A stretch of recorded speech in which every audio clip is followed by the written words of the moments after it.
The very first thing that is established in the original Mobile Suit Gundam is that the Principality of Zeon deorbited a massive space colony onto Earth, right on top of a city. The place and the numbers and the exact cause were not established, but it is obvious that the death toll would be measured in millions. All the way back in 1979, this was the first impression that the creators of Gundam wanted you to have of the conflict. Every episode literally begins with the blast. This seems to be in the service of establishing that Zeon are really bad guys, if all their iconography and general villainy didn't make it sufficiently clear.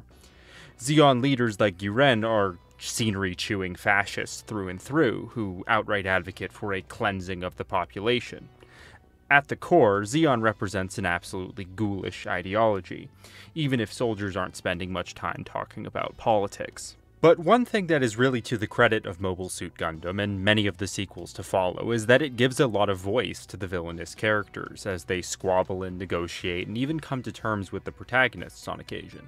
And in part because this is a show for all ages, the Zeons aren't on-screen seen doing much that's eminently nasty. There's some perfidy or battlefield use of WMDs, but little that is outright monstrous. And there are some Zeon soldiers who seem more respectable than others. Ramba Ral is an affable professional soldier. As he doggedly hunts the white base, Char is a chivalrous foe, and he was never really on their side anyways. Even the meathead Admiral Dozle is given some sympathetic qualities, a loving father, not just to his men. So the temptation is obvious, then, to make the conflict more two-sided, or to star the Zeonic characters. Over the decades of Gundam content to follow, there is a lot of it that puts Zeon characters in the deuteragonist or protagonist role. Sometimes creators have felt the need to justify it by saying they are clean Zeons, or the Federation does bad things sometimes too. But the concentration of likable, honorable Zeon soldiers has generally just gone up as the Universal Century has gone on. All this time, in the background, looms the colony drop, an atrocity of gigantic proportions. But it is not clear who exactly is to blame, and the fiction has been maintained that ideology is only a thing for leaders. A decade after Mobile Suit Gundam, there was the Stardust Memory OVA, where the colony drop first got a name and some specifics. Operation Perfidious Albion, and the mildly less habitable crater where Sydney, Australia used to be. Because for some reason it is always Australia. You will note that in the midst of this, the Zeon remnants lean much more heavily on the more sympathetic national self-determination for space noids angle as opposed to the eco-fascist cleansing angle, even as they try to drop another colony on Earth. At the 40th anniversary of Gundam, we got the Origins OVA, which serves as the prequel to the original 1979 series, focusing heavily on Zeon characters and the rise of Char Amogus. This is where it gets a little eyebrow-raising. We are introduced to a happy young couple living on the doomed colony, full of dreams for the future. Then Zeon soldiers gleefully pipe in the nerve gas. Admiral Dozle shows no second thoughts at this. He doesn't even audibly retreat into a just following orders. The honorable and compassionate Ramba Ral does protest and quit the operation in disgust, but that's only after venting another colony cylinder to space and snuffing out some 1,000 of innocent Spacenoid souls. The objective here was supposedly to end the war quickly by using the colony to destroy the heavily fortified Federation HQ at Jaburo, which seems somewhat harebrained since it's not like the brass hadn't long evacuated. But it didn't even get that far, as the colony broke into pieces on re-entry, landing on population centers or creating tsunami. A full half of Earth's population dies in the blasts and the following chaos, presumably a number measured in billions. Carnage on an absolutely unimaginable scale. This, frankly, does not make a lot of sense.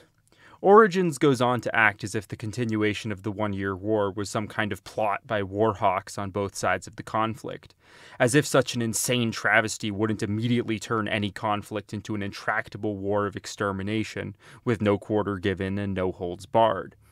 Statistically speaking, every Federation soldier would have lost someone to the colony drop. They can do a few war crimes, as a treat. The leaders of Zeon, who have essentially been the main characters in this series, are just bickering in their Bowser castle as if nothing has happened. I mean, Admiral Dozel has a bit of a moment, but he mostly just gets horny. While you could say this was always the objective of staunch Zeonites like Guren, lower officers and soldiers show neither the remorse nor the kind of ideological radicalization which would be necessary not to feel remorse in such a circumstance. There is a potential path from being a subordinate colony to, for our Declaration of Independence, we should have the skin of a Fetty for parchment, his skull for an inkwell, his blood for ink. But none of that is shown. A desire for self-determination, or a love for the environment, or a few bad riots don't immediately bring an entire society to easy acceptance of genocide on a planetary scale. And people who serve a society that has reached that point might not be such sympathetic characters. Origins is technically yet another distinct Gundam timeline, and you could treat all of this as non-canon. But even if it is not, it still leaves a bad taste in one's mouth. Imagine if after decades of every Mario villain being cordially invited to all the Mario sports games, Nintendo released a game where Bowser just eviscerates a bunch of toads with his claws and teeth and then nukes the Mushroom Kingdom. I mean, yeah, you could have always read it this way, and you can claim that it's not actually part of the shared Mario universe. But by bringing it to the forefront, you've just made everything that came before really weird. With the series focusing on Zeon characters, Sunrise really had a chance to square this circle, but they absolutely botched the job. If it is going to be this horrific, you need to give the characters a chance to react to it in some kind of sympathetic or interesting way. If you are, like me, inclined to interpret the world of the Universal Century in a serious, literal manner, given that many of its entries clearly want you to engage with it as such, then it really impacts how you look at essentially every Zeon-aligned character throughout the series. One has to imagine how they would accept or renounce the outcome of Perfidious Albion. Rambo-Rel probably sees it as shameful, but he can't be that torn up about it, seeing as he's still out cracking heads. Shard clearly thinks it didn't go far enough. In what I am sure were the words of Charles Maurice de Talleyrand, the colony drop, as depicted in Origins, was worse than a Zeon war crime. It was a mistake. By Studio Sunrise in their long-term depiction of the One-Year War and the Zeon faction at large. And yet, like the leaders of Zeon who approved of it, Gundam is stuck with it forever. About half the characters and their hardware will always be tied to a deep, inhuman evil. It has been a part of the franchise DNA since the very beginning of the very first show in 1979, and there is clearly no rush to avoid it. Bad guy toys sell, I guess.